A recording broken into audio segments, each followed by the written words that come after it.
రాయలసీమ ఎత్తిపోతుల పథకాన్ని ఆపడం అంటే రాయలసీమ ప్రాంత వాసులకు మరణశాసనం రాయటమే అన్నారు వైఎస్ఆర్సీపీ నేత శైలజనాథ్.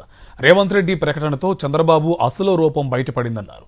చంద్రబాబు రాయలసీమకు అన్యాయం చేస్తూనే ఉంటారని ఫైర్ అయ్యారాయన. చంద్రబాబు నాయుడు యొక్క అసలు రూపం బయటపడింది. రాయలసీమకు చంద్రబాబు నాయుడు ద్రోహం చేస్తూనే ఉంటాడు.